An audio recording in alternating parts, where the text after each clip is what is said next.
Hi, I'm Reverend Jake Sabe, and welcome to Children's Bible Stories.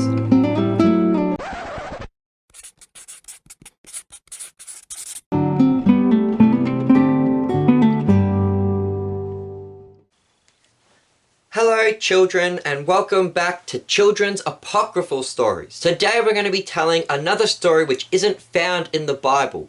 This story is the story of Moses and the Ethiopian Princess. This story comes from the Jewish historian Josephus, who lived in the 1st century around the time of Jesus and the Apostles. And so, in the Bible, we know that Moses, after running away from Egypt, married a Midianite woman called Zipporah. But in the book of Numbers, chapter 12, it also mentions that Moses had another wife who was a Cushite woman, or an Ethiopian woman. The Bible nowhere mentions, though, where Moses got this other woman. Josephus, in his History on the Jews, however, tells us a story that all the Jews of that day believed was the true account of how Moses got his wife. So as the story goes, Moses, before he ran away, was the prince of Egypt. And what happened is that the Cushite or Ethiopian king declared war on the Egyptians and were attacking the Egyptians. And so Prince Moses set out with an army of Egyptian soldiers to go and fight the Ethiopians. And as the story goes, as they were heading towards Ethiopia, they came to a land that was full of snakes. And the Ethiopians knew of this land. There was this area that was full of so many snakes that it was very hard to get through. And so the Ethiopians, they didn't think Moses and the Egyptians were going to be able to come and get them. And so the snakes were slithering through the land and they were biting and killing the soldiers. And Moses was like, oh no, by the time I get to Ethiopia, I'm going to have half my army dead.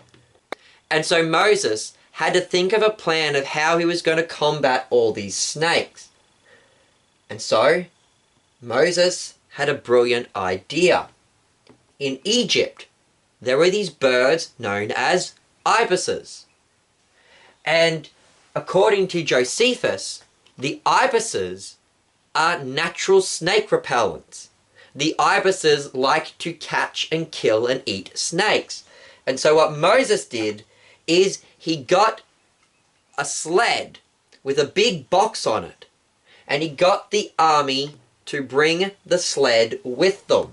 And on the sled was a big box. And inside the box, Moses had filled the box full of ibises. And as they came to the land and the snakes were coming to get them, Moses ordered that the box be opened up, and all the ibises flew out, and they flew down and started eating up all the snakes.